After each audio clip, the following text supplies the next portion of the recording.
ನೀವು ಮೈಸೂರವರು, challenging star Darshan ಅವರು ಕೂಡ ಅಲ್ಲೇನೆ ಇರುವಂಥದ್ದು. ಅಂದರೆ ಬೆಂಗಳೂರಲ್ಲೇ ಇದ್ದಾರೆ, ಬಟ್ ಆಗ ಫಾರ್ಮ್ ಹೌಸ್ ಅದು ಇದೆಲ್ಲ ಇರುತ್ತಲ್ಲ, ಸೊ ಹಾಗಾಗಿ ಡೆವಿಲ್ ಸಿನಿಮಾ ರಾಜ್ಯಾದ್ಯಂತ ರಿಲೀಸ್ ಆಗ್ತಾ ಇದೆ. ಸೊ ಏನು ಹೇಳ್ತೀರಾ, ಎಷ್ಟು ಖುಷಿ ಆಗುತ್ತೆ ಡೆವಿಲ್ ಸಿನಿಮಾವನ್ನ ಬೆಳ್ಳಿ ಪರದೆಯಲ್ಲಿ ನೋಡೋದಕ್ಕೆ ಅಂತ? ಬಹಳ ಖುಷಿ ಆಗುತ್ತೆ. ಏನಕ್ಕೆ ಅಂತಂದ್ರೆ, when it comes to Darshan sir movie ಅಂತ ಅಂದಾಗ, ಈಗ ಸದ್ಯಕ್ಕೆ ನಮ್ಮ ಕರ್ನಾಟಕದಲ್ಲಾಗಿರ್ಬೋದು, ಇಲ್ಲ ಓವರ್ ಆಲ್ ಎಲ್ಲ ಸೌತ್ ಇಂಡಿಯಾದಲ್ಲಾಗಿರ್ಬೋದು, ಜಾಸ್ತಿ ನಡೀತಿರೋದೇ ಪ್ಯಾನ್ ಇಂಡಿಯಾ.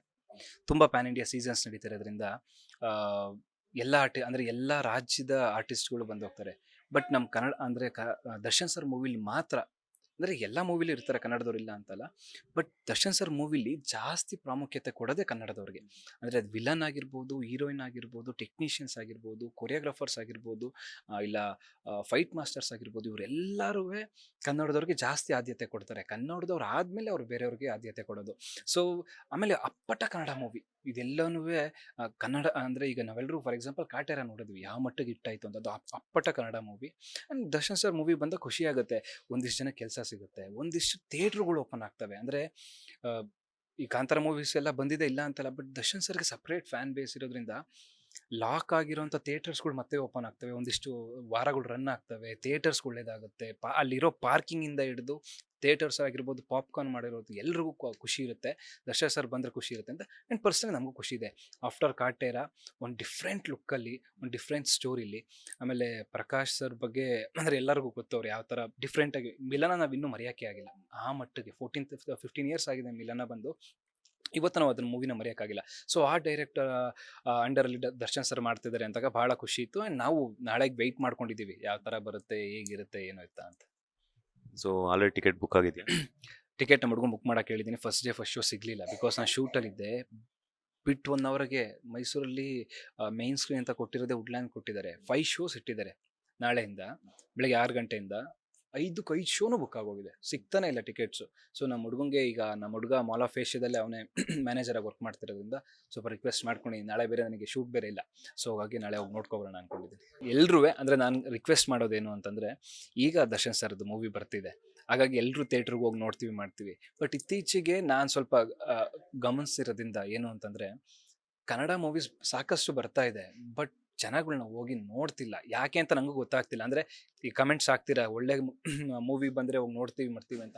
ಬಟ್ ಇನ್ನೊಂದೇನು ಅಂದರೆ, ಈಗ ಫಾರ್ ಎಕ್ಸಾಂಪಲ್ ಫ್ಲರ್ಟ್ ಅನ್ನೋ ಮೂವಿ ಬಂತು, ಅದರಿಂದ ಸಾಕಷ್ಟು ಮೂವೀಸ್ ಬಂದು ಸಾಧು ಸರ್ ಆಗಿರ್ಬೋದು, ಚಂದನ್ ಅವ್ರು ಆಗಿರ್ಬೋದು, ಎಲ್ಲ ನಿಂತ್ಕೊಂಡು ಹೇಳ್ತಿದ್ದಾರೆ ಬಹಳ ಚೆನ್ನಾಗಿದೆ ಬಂದು ಮೂವಿ ಅಂತ. ಈಗ ಅನೀಶ್ ಅವರು ಮೊನ್ನೆ ಅವರು ಅವರು ಕಾರಲ್ಲಿ ಕುತ್ಕೊಂಡು, ಅಂದರೆ 3-4 ಮೂವೀಸ್ ಮಾಡಿದ್ದಾರೆ ಅವರು. ಕುತ್ಕೊಂಡು ಇಷ್ಟೊಂದೆಲ್ಲ ಅಂದರೆ ಕಣ್ಣೀರು ಹಾಕೊಂಡು ಜನ ಸಪೋರ್ಟ್ ಮಾಡ್ತಿಲ್ಲ ಅಂದಾಗ ನಮಗೆಲ್ಲೋ ಬೇಜಾರಾಗುತ್ತೆ. ಅಂದರೆ ನಾವೇ ಇನ್ನು 2 ವರ್ಷ 3 ವರ್ಷನ ಬಿಟ್ಕೊಂಡು ಇಂಡಸ್ಟ್ರಿಗೆ, ಅಂದರೆ ನಾವೊಂದು ಮೂವಿ ಮಾಡಬೇಕು ಅಂತ ಆಸೆ ಇಟ್ಕೊಂಡಿರೋರು, ನಮ್ಮ ಮುಂದಿನ ನಮ್ಮ ಮುಂದೆ ಇರೋ ಸೀನಿಯರ್ಸ್ಗಳೆಲ್ಲ ಇಷ್ಟೊಂದು ಕಷ್ಟಪಟ್ಟಿದಾಗ ನಮ್ಗೊಂದು ಭಯ ಆಗೋಗುತ್ತೆ. ಹೆಂಗಪ್ಪ ನಾವು ಮುಂದೆ ಸರ್ವೈವ್ ಆಗೋದು ಸಿನಿಮಾ ಇಂಡಸ್ಟ್ರೀಲಿ, ಹೆಂಗೆ ನಾವು ಪಾದಾರ್ಪಣೆ ಮಾಡೋದು ಅಂತ. ಸೊ ನಾನು ಎಲ್ಲರಿಗೂ ಏನು ರಿಕ್ವೆಸ್ಟ್ ಮಾಡೋದು ಅಂದರೆ, ನಾವು ಎಲ್ಲ ಭಾಷೆನೂ ನೋಡ್ತೀವಿ, ಎಲ್ಲರಿಗೂ ಪ್ರೀತಿ ಕೊಡ್ತೀವಿ, ಬಟ್ ಅದಕ್ಕಿಂತ ಜಾಸ್ತಿ ಪ್ರೀತಿ, ಜಾಸ್ತಿ ಪ್ರಾಮುಖ್ಯತೆ ನಮ್ಮ ಕನ್ನಡ ಸಿನಿಮಾ ಮೇಲೆ ಕೊಡೋಣ. ಆದಷ್ಟು ಥಿಯೇಟ್ರಿಂದ OTP ಬರೋಕ್ಕೂ ಮುಂಚೆನೇ ಥಿಯೇಟ್ರಲ್ಲೇ ಹೋಗಿ ನಾವು ಒಂದಿಷ್ಟು ಅವ್ರಿಗೆ ಕೊಟ್ಟರೆ, ಒಬ್ಬರು ಪ್ರೊಡ್ಯೂಸರು, ಒಬ್ಬ ಡೈರೆಕ್ಟರ್ ಉಳ್ಕೊಂಡ್ರೆ ಇನ್ನೊಂದು ಸಿನಿಮಾ ಆಗುತ್ತೆ, ಇನ್ನೊಂದು ಪ್ರೊಡ್ಯೂಸರ್, ಇನ್ನೊಂದು ಹೀರೋ ಉಟ್ಕೊತಾರೆ, ಇನ್ನೊಬ್ಬ ಹೀರೋಯಿನ್ ಉಟ್ಕೊತಾರೆ, ಟೆಕ್ನಿಷಿಯನ್ಸ್ಗೆಲ್ಲ ಜೀವನ ಆಗುತ್ತೆ. ಸೊ ನಾನು ಕನ್ನಡ ಜನತೆಗೆ ಏನು ಕೇಳೋದು ಅಂದರೆ, ದಯವಿಟ್ಟು ಎಲ್ಲರೂ ಕನ್ನಡ ಸಿನಿಮಾನ ಆದಷ್ಟು ಥಿಯೇಟ್ರಿಗೆ ಹೋಗಿ ನೋಡಿ. ಥಿಯೇಟ್ರಿಂದ OTP ಬರೋಕ್ಕೂ ಮುಂಚೆನೇ ಪ್ಲೀಸ್ ಎಲ್ಲರೂ ಕನ್ನಡ ಸಿನಿಮಾಗಳನ್ನ ಸಪೋರ್ಟ್ ಮಾಡಿ ಅಂತ ಕೇಳ್ಕೊತೇನೆ. ಒಂದು ಡೆವಿಲ್ ಸಿನಿಮಾ ರಿಲೀಸ್ ಆಗ್ತಿರೋವಂಥದ್ದು ಖುಷಿ ಆದರೆ, ಇನ್ನೊಂದು ಸಾರಥಿ ಇಲ್ಲದೆ ಸಿನಿಮಾ ನೋಡೋದಕ್ಕೆ ಅಭಿಮಾನಿಗಳೊಂಥರ ದುಃಖ ಆಗ್ತಾ ಇರುತ್ತೆ. ಅಂಥವ್ರಿಗೆ ಏನು ಹೇಳ್ತೀರಾ? ಅಭಿಮಾನಿಗಳಿಗೆ ಯಾವ ರೀತಿ ಧೈರ್ಯವನ್ನು ತುಂಬ್ತೀರಾ? ಅಭಿಮಾನಿಗಳಿಗೆ ಧೈರ್ಯ ತುಂಬುವಂಥದ್ದೇನು ಅಂದರೆ, ದರ್ಶನ್ ಸರ್ಗೆ ಅಭಿಮಾನಿಗಳೇ ಧೈರ್ಯ, ಅಭಿಮಾನಿಗಳಿಗೆ ದರ್ಶನ್ ಸರ್ ಧೈರ್ಯ. ಸೊ ಈಗ ಏನು ಹೇಳೋದು ಅಂತಂದರೆ, ನಾವು ಆ ಇನ್ಸಿಡೆಂಟ್ ಬಗ್ಗೆ ಮಾತಾಡೋಕ್ಕೆ ನಮಗೇನು ಗೊತ್ತಿಲ್ಲ. ಆ್ಯಂಡ್ ದರ್ಶನ್ ಸರ್ ಬಗ್ಗೆ ಮಾತಾಡೋಷ್ಟು ನಾವು ಬೆಳೆದಿಲ್ಲ. 2ನೇ ಪಾಯಿಂಟು, ಅದು ನಡೀತಾ ಇದೆ, ಅದು ನಡೀತಾನೆ ಇರುತ್ತೆ. ಬಟ್ ಅಭಿಮಾನಿಗಳೇನು ಅಂತಂದರೆ, ಅವ್ರೀಗ ಒಳಗಿದ್ದಾರೆ. ಇದೊಂದು ಇನ್ಸಿಡೆಂಟ್ ಮುಂಚೆನೇ ಆಗಿತ್ತು, ಆವಾಗ ಯಾವ ಮಟ್ಟಕ್ಕೆ ಪ್ರೀತಿ ಕೊಟ್ಟಿದ್ರಿ, ಯಾವ ಮಟ್ಟಿಗೆ ಅವರಿಗೆ ಸಪೋರ್ಟ್ ಮಾಡಿದ್ರಿ, ನಾವಿದ್ದೀವಿ ಅಂತ ಒಂದು ಧೈರ್ಯ ತುಂಬಿದ್ರಿ. ಇವಾಗಲೂ ಅದೇ ಆ ಟೈಮ್ ಮತ್ತೆ ಬಂದಿದೆ. ಸೊ ನೀವು ಇಷ್ಟು ದಿನ ಪ್ರೀತಿನ ತೋರಿಸಿದ್ರೆ, ಸಪೋರ್ಟ್ನ ಮಾಡಿದ್ರಿಲ್ಲ ಅಂತಲ್ಲ, ಈಗ ಒಂದು ಸ್ವಲ್ಪ ಜಾಸ್ತಿ ತೋರಿಸುವಂಥ ಸಮಯ. ಅವ್ರು ಒಳಗಿದ್ರು ನನ್ನ ಫ್ಯಾನ್ಸ್ ಅವ್ರಿಗೆ ಗೊತ್ತು ನನ್ನ ಸೆಲೆಬ್ರಿಟೀಸ್ ಖಂಡಿತ ಮೂವಿ ನೋಡ್ತಾರೆ ಅಂತ. ಒಂದು ಇನ್ನೂ ಹೆಚ್ಚಾಗ ಮೂವಿನ ಗೆಲ್ಸೋಣ ಎಲ್ಲರೂ ಸೇರಿಕೊಂಡು, ಒಂದು ಕನ್ನಡ ಸಿನಿಮಾನ ಒಂದು ಹಿಟ್ ಮಾಡಿಸೋಣ. ಅಂದರೆ ಈಗ ಕೆಲವು ಸ್ವಲ್ಪ ನೋಡಿದ್ರೆ ಹಿಟ್ ಕಮ್ಮಿ ಇದೆ, ಇದರೊಂದು ದೊಡ್ಡ ಹಿಟ್ ಥರ ಮಾಡೋಣ. ಆ್ಯಂಡ್ ಎಲ್ಲ ದರ್ಶನ್ ಫ್ಯಾನ್ಸ್ಗೂ ಹೇಳೋದೊಂದೇ, ಧೈರ್ಯವಾಗಿರಿ. ಮುಂದೆ ಅಂದರೆ ಏನಾಗುತ್ತೆ ಏನಂತ ಗೊತ್ತಿಲ್ಲ, ಬಟ್ ಧೈರ್ಯವಾಗಿರಿ ಅಷ್ಟೇ. ಈ ಬರ್ತಿರೋ ಮೂವಿನ ಹಬ್ಬದ ಥರ ಸೆಲೆಬ್ರೇಟ್ ಮಾಡಿ. Thank you, ಒಳ್ಳೆದಾಗಲಿ.